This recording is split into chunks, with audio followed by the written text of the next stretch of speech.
Loving Eliza by Ruth and Nordin, Chapter 21. Eliza went out to the creek the next morning to do some light washing. Fall was quick in coming, but she thought she might take advantage of the warm weather while it lingered in the air. She had taken some soap and a washcloth. She took off her clothes and knelt by the cool water so she could wash her hair. The row of trees provided a sense of privacy from anyone who might ride onto John's property to visit, though she doubted anyone would do that while it was still early in the morning. She rose with the dawn, something that she hadn't done in a long time. She wasn't accustomed to the sunrise. John didn't need to be up at dawn like a farmer did, so he liked to sleep in until around 8. Even when she worked for that horrible Harriet Lube, she woke up at 8 to be at Harriet's door in the half hour. This was a nice change, she decided, as she dipped her hands into the cool water and rubbed the soap until she had built up a nice lather. She filled the cup with water, bent her head forward so her hair fell in front of her, and tipped the cup so the water poured over her tresses. Then she worked the lather into her hair before she rinsed it. Reaching for the comb she'd brought along, she picked it up and worked the tangles out, gritting her teeth each time the comb got stuck. She patiently worked through her hair. At one point, she thought she heard a twig snap, so she stopped and glanced over her shoulder, only to see a squirrel run up a tree. She did a quick scan of the trees around her. It hadn't occurred to her just how far from the house she was. Everything seemed normal, and yet she couldn't shake the feeling that something was wrong. She threw her comb on the towel beside her and decided she could bathe later. Next time, she'd take John with her. She stood up and threw on her undergarments and dress.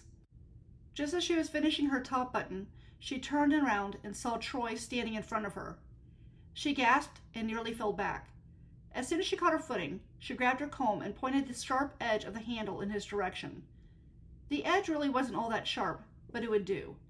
She took a step back, careful not to slip. "It's a shame you put those clothes back on," he calmly stated, his expression cold. "What do you want?" she yelled, hoping John would hear her. Surely he would investigate if he thought someone was on their property. He sneered at her. "How cute. You think John's going to hear you and come running. It's too bad someone shut the windows in the house." She didn't know whether to believe him or not, but there was no way she was going to take her chances if she didn't have to. She took a step to the side, careful to keep the comb pointed at him. "Get away from me, Troy!" "I don't think so, Eliza," he said in a low tone. "Word on the street is that you're used to being alone with men. You owe me, honey." Her heart caught in her throat, and she struggled to take a deep breath. She needed to think clearly.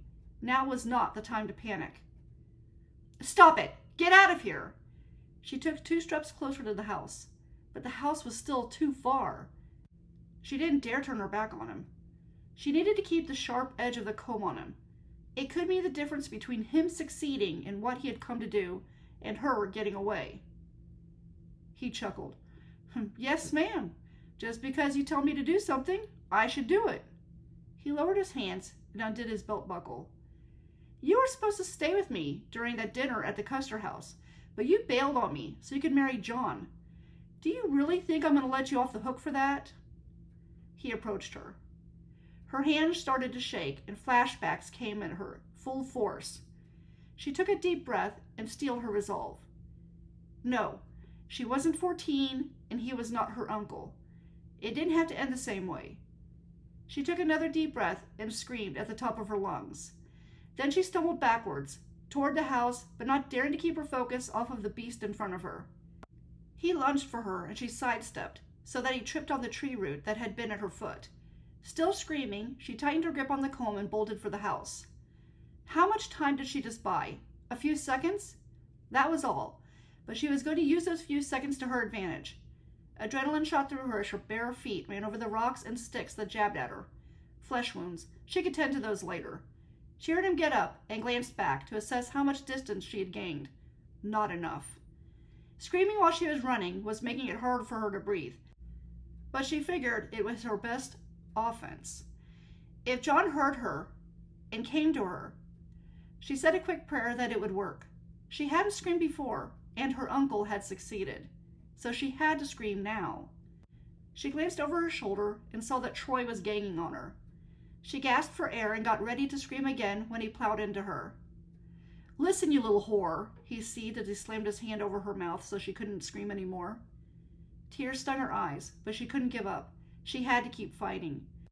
She gripped the comb and tried to figure out where to stab him so that he would have to release her. "You're used to this kind of thing," he whispered as his free hand curved down her leg and lifted her dress. "You made a fool of me. You owe me." "No, not this time." Focus. She needed to focus. In one swift motion, she threw the comb at his neck. He released her, but not before he slapped her across the head. She ignored the ringing in her ears and scrambled to get away from him. She hadn't crawled 3 paces when she realized someone else was there with them. She looked back and saw John lift Troy up by the collar and punch him in the jaw. The relief she felt at seeing John there was too much for her to handle. She collapsed on the ground and kept praying her thanks that history was not going to repeat itself. "John, stop!" Suddenly a pair of hands were around her, and she was looking at Sean. "Are you all right?" Sean asked her. "Did we get here before Troy?" Eliza nodded. "I'm fine." Sean helped her to her feet and waited until she got enough strength to stand on her own before he let go of her. She turned her attention to Guy and Aaron as they struggled to pull John off of Troy. She saw the blood, but it was hard to tell where it was coming from. Everything was happening so fast. She could tell that John had Troy pinned to the ground and that he wouldn't stop punching him, but Aaron and Guy were hovering around and blocking a clear view of him.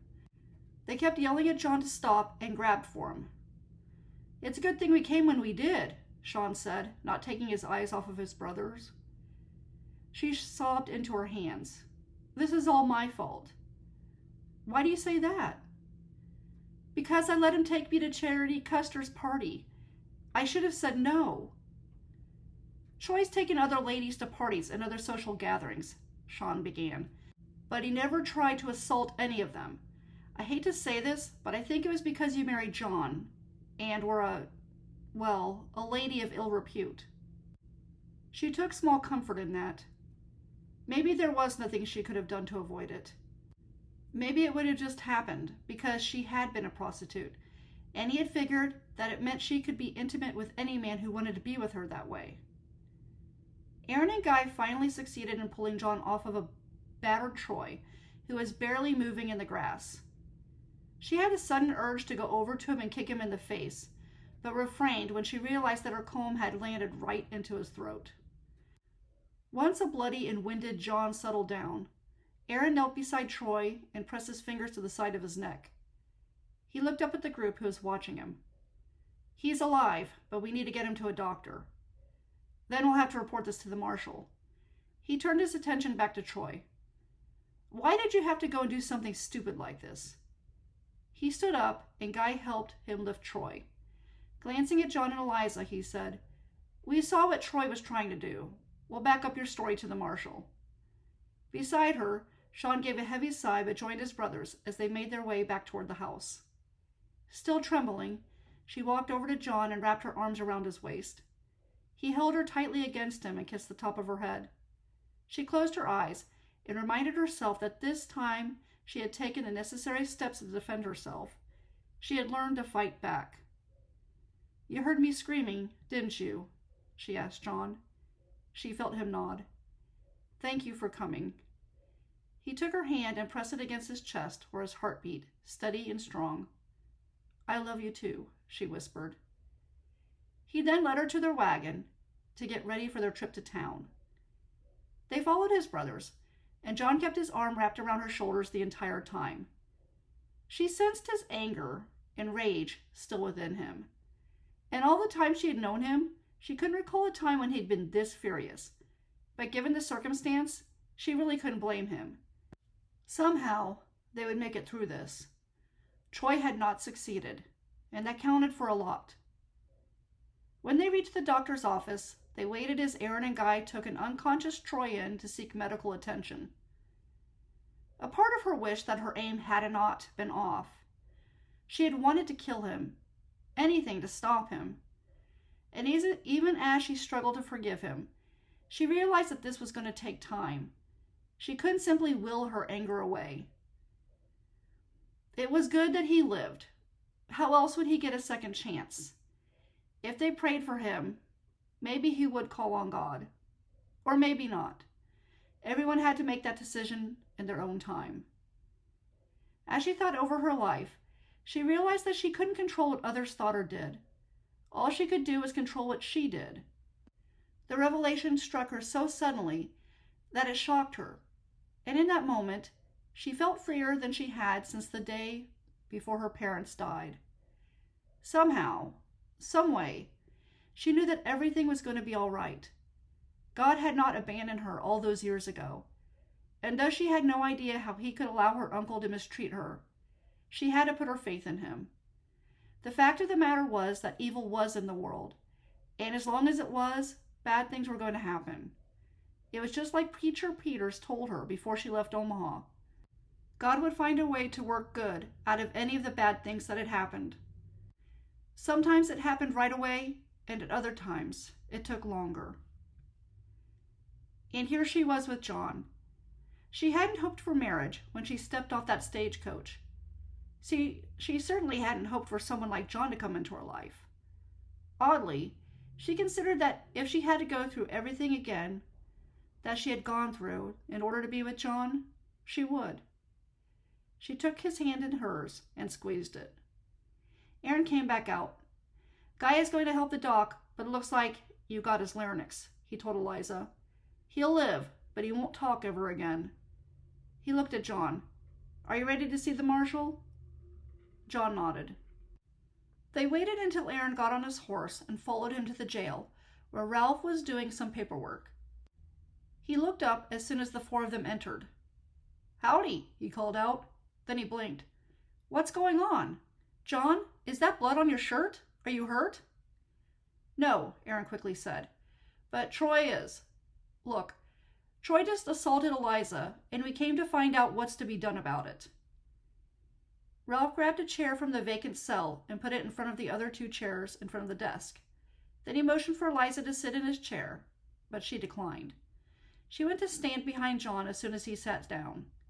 She needed to stay connected with him, and touch was the best way that she could think of to do that.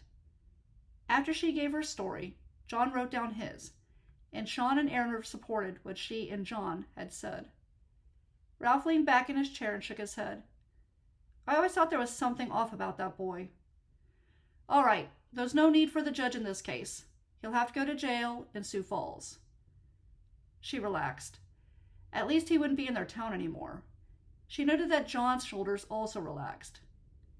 As they left the jail, a group of people had gathered outside. Eliza instinctively stepped closer to John. Aaron and Sean stood to her other side. The preacher stood in front of the group and came forward. Morning, John, Eliza. We heard you were in town and wanted to see you. We hope that you will still want to be part of this community. There was some talk that you might leave. But when trouble happens, we've got to stick together. That's right, Willie called out. John, this place wouldn't be the same without you and Eliza. You do a lot of good in this town. He's right, the marshal said from behind them. I think a lot of us did not realize how much you do around here, John, and I'm sorry for that. Me too, Greg Stevens added from the crowd. I'm sorry, John. I owe you some lumber. We've learned our lesson, John, another man called out. Charity spoke up. And Eliza, after all you've been through, I mean, what with your uncle and all, I just can't imagine what you've been through. It would be wrong for us to turn our backs on you. The crowd nodded and murmured their agreement. The preacher turned back to them. I hope you won't let the opinion of a few run you out of town. Eliza didn't know what to say, but John smiled and shook the preacher's hand, and that seemed to settle the matter. The crowd surrounded them, and for the first time, Eliza felt like she was a part of the community, instead of always watching everyone. She glanced up at someone who called her name, and smiled and hugged Addie. Are you all right? Addie asked. I saw Troy leave for your place and sent his brothers after him. Frank said he heard Troy talking to you that day, that you got your picture taken. We've been watching him ever since. Thank you, Addie, Eliza said. They got there in time. Addie looked relieved. Good. I'm so glad. I've been praying hard for you. Eliza didn't mind the tears that filled her eyes, or stop herself from hugging her friend. Glancing up at the clear sky, she caught sight of the sun. It was the most beautiful shade of yellow that she had ever seen, much better than yellow flowers. Maybe the time for sorrow had passed. Maybe this day was the beginning of the good that Preacher Peters had talked about. A new start, a time to wipe the slate clean. Her eyes met John's and he smiled at her. She returned his smile. Yes, everything was going to be good from now on, and they would have the grace of the sun to light the way.